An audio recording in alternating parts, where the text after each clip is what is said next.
जय हिंद प्यारे दोस्तों, एक बार फिर से आप सभी का वैम जीएस रिसर्च सेंटर पर स्वागत है। आज है 28 जून। तो 28 जून को बनने वाले जितने भी महत्वपूर्ण करंट हैं उनको हम इस वीडियो में डिस्कस करेंगे। चलिए स्टार्ट करते हैं बिना देर किए हुए। तो पहला प्रश्न आप लोगों के सामने दिया गया है, हाल ही में किस पूर्व विदेश सचिव को इंडिया इंटरनेशनल सेंटर का अध्यक्ष बनाया गया है? तो याद रखना, श्याम शरण को। किसको प्यारे बच्चों?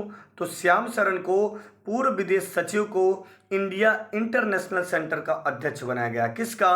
तो इंडिया इंटरनेशनल सेंटर का अध्यक्ष बनाया गया है, जो कि पूर्व विदेश सचिव रह चुके हैं। तो बात यहाँ पर आई है विदेश सचिव, एक वर्ड है राज्य सचिव। तो भारत में राज्य सचिव के पद को कब बनाया गया था? तो याद रखना, एक अधिनियम था 1858, जिसे ताज का शासन भी कहा जाता है। ठीक है, 1858 के अधिनियम के तहत ही भारत में राज्य सचिव का पद बनाया गया। और भारत के जो प्रथम राज्य सचिव थे उनका नाम था लॉर्ड स्टैनले। क्या नाम था प्यारे बच्चों? तो आपका जवाब हो जाएगा लॉर्ड स्टैनले। तो इस प्रकार पूर्व विदेश सचिव को इंडिया इंटरनेशनल सेंटर का अध्यक्ष बनाया गया। उनका नाम है श्याम शरण। क्या नाम है दोस्तों? श्याम शरण। आइए अगला प्रश्न आपसे कह रहा है, हाल ही में किस बैंक ने छात्रों के लिए एक नया डिजिटल प्लेटफॉर्म, नाम याद रखना कैंपस पावर। क्या नाम है याद रखना? Campus power. नाम याद रखना प्यारे बच्चों, कैंपस पावर। तो किस बैंक ने छात्रों के लिए एक नया digital platform campus power launch किया है? तो आपका जवाब हो जाएगा आईसीआईसीआई बैंक ने। तो बात करते हैं आईसीआईसीआई बैंक की।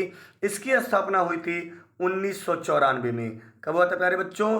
तो 1994 में। आईसीआई की स्थापना कब हुआ था? 1994 में। जबकि अगर हेडक्वार्टर की बात करते हैं तो इसका हेडक्वार्टर है बड़ोदरा। कहाँ पर है? बड़ोदरा। और स्थापना कब हुई है? तो 1994 में। Clear point. और यहीं पे देख लेते हैं, बैंक ऑफ बड़ौदा की बात किया है, ठीक है, सॉरी बैंक ऑफ इंडिया है। तो बैंक ऑफ इंडिया की स्थापना कब हुई है? तो याद रखना, बैंक ऑफ इंडिया की स्थापना हुई है 7 सितंबर 1906 को। कब हुआ है? 7 सितंबर 1906 को। और आप लोग कमेंट कर देंगे कि बीओबी अर्थात बैंक ऑफ बड़ौदा की स्थापना कब हुई है। क्लियर है? तो 20 जुलाई 1908। क्लियर है? यहीं पे पॉइंट आपको ध्यान देना, केनरा बैंक। अगर हम केनरा बैंक की बात करते हैं तो केनरा बैंक की स्थापना हुई थी 1 जुलाई 1906 को। क्लियर है? 7 सितंबर 1906 को बैंक ऑफ इंडिया और 1 जुलाई 1906 को केनरा बैंक की स्थापना हुई। केनरा बैंक का हेडक्वार्टर बहुत ज़्यादा पूछा जाता है, बेंगलुरु में स्थित है। कहाँ पर है? बेंगलुरु। और यस बैंक की बात करते हैं तो यस बैंक की स्थापना 2004 में हुई और इसका हेडक्वार्टर कहाँ पर है? तो आपका जवाब हो जाएगा, इसका हेडक्वार्टर मुंबई में है। क्लियर है? चलिए अगले प्रश्न पे चलते हैं हम लोग। क्वेश्चन नंबर 3 आपसे कह रहा है, हाल ही में किस केंद्रीय मंत्री ने उधमपुर में, कहाँ पर प्यारे बच्चों? उधमपुर में भूकंप विज्ञान वेधशाला का उद्घाटन किया है? तो याद रखना, डॉक्टर जितेंद्र सिंह ने क्या किया? उधमपुर में भूकंप विज्ञान वेधशाला का उद्घाटन किया है। तो यहाँ पर देखिएगा किसने किया है, नाम तो आपको याद होना चाहिए। डॉक्टर जितेंद्र सिंह ने उधमपुर में भूकंप विज्ञान वेधशाला का उद्घाटन किया। तो यहाँ पर आई भूकंप। भूकंप की तीव्रता रिएक्टर स्केल में मापा जाता है, जो 0 से लेकर 10 के मध्य में स्थित होता है। क्लियर है? 0 से 10 के मध्य में स्थित होता है। क्लियर है? और भूकंप की तीव्रता सिस्मोग्राफ से मापा जाता है। किससे दोस्तों? तो सिस्मोग्राफ से मापा जाता है। चलिए क्वेश्चन नंबर 4 आपसे क्या कह रहा है, हाल ही में किस बैंक ने खाता खोलने के लिए वीआईपी सुविधा शुरू किया है? याद रखना, कर्नाटका बैंक ने अभी हाल ही में खाता खोलने के लिए सीआईपी, वीआईपी बोल दिया गया, वीसीआईपी सुविधा शुरू की है। तो आपका जवाब क्या हो जाएगा? कर्नाटका बैंक ने खाता खोलने के लिए वीसीआईपी सुविधा शुरू की है। Clear point. चलिए अगले प्रश्न पे चलते हैं हम लोग। सूक्ष्म लघु और मध्यम उद्यम दिवस कब मनाया जाता है? तो सूक्ष्म लघु और मध्यम उद्यम दिवस 27 जून को मनाया जाता है। कब मनाया जाता है प्यारे दोस्तों? 27 जून को। तो सूक्ष्म लघु और मध्यम उद्यम दिवस। क्लियर है? तो हाल ही में नीति आयोग के सीईओ किसे नियुक्त किया गया है? तो यहाँ पर नीति आयोग का सीईओ नियुक्त किया गया है परमेश्वरन अय्यर को। किसको? परमेश्वरन अय्यर को नियुक्त किया गया है नीति आयोग का नया सीईओ अर्थात चीफ एग्जीक्यूटिव ऑफिसर। तो बात आई है नीति आयोग। तो नीति आयोग की स्थापना 1 जनवरी 2015 में हुई। किसके स्थान पर? योजना आयोग। और योजना आयोग की स्थापना 15 मार्च 1950 को हुई थी। क्लियर है? नीति आयोग की बात करें या योजना आयोग, तो इन दोनों की अध्यक्षता वर्तमान में योजना आयोग के स्थान पर ही नीति आयोग है। क्लियर है? कौन करता है? पीएम। कौन करता है? प्रधानमंत्री, यानी तत्कालिक प्रधानमंत्री नीति आयोग के क्या होते हैं? अध्यक्ष होते हैं। और इसके पहले उपाध्यक्ष थे अमिताभ कांतो। क्या नाम था? अमिताभ कांतो। क्लियर है ना? और वर्तमान समय में कौन है? परमेश्वरन अय्यर। क्या नाम लेंगे हम लोग? परमेश्वरन अय्यर। क्लियर है पॉइंट? और बात करते हैं नीति आयोग के प्रथम उपाध्यक्ष की, अरविंद पनगड़िया।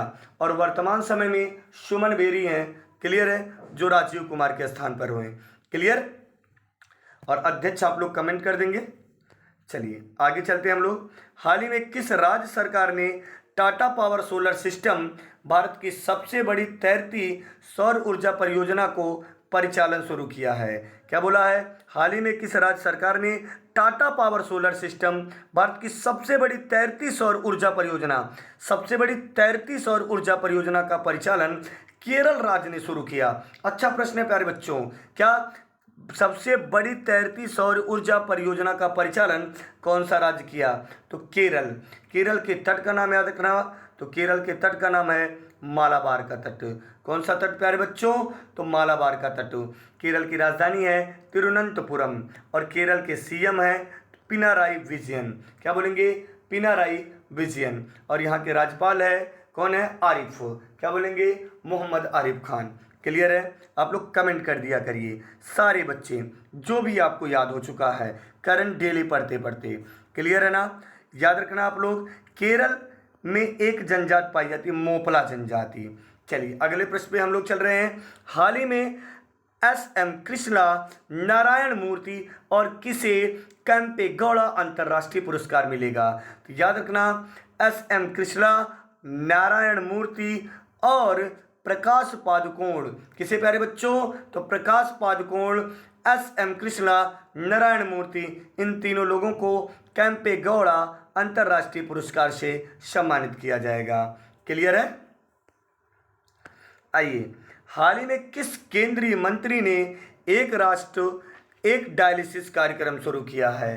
तो याद रखना, एक राष्ट्र एक डायलिसिस कार्यक्रम शुरू किया है मनसुख मांडविया। तो यहाँ पर एक वर्ड आया है डायलिसिस।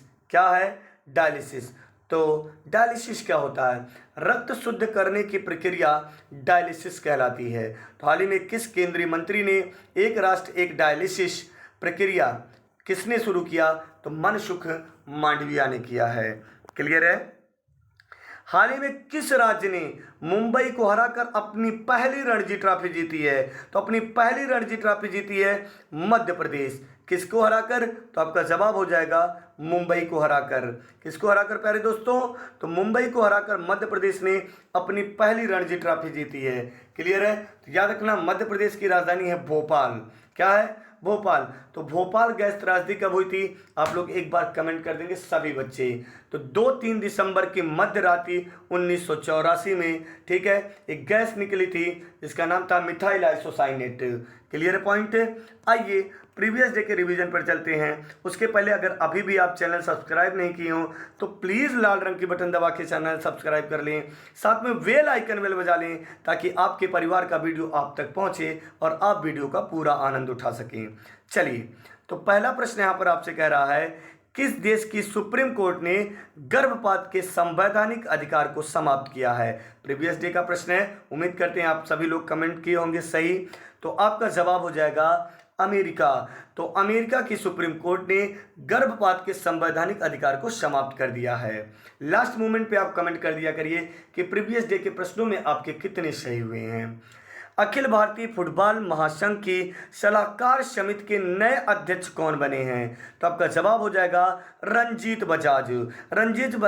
बजाज भारतीय फुटबॉल महासंघ की सलाहकार समिति के नए अध्यक्ष के रूप में चुने गए हैं।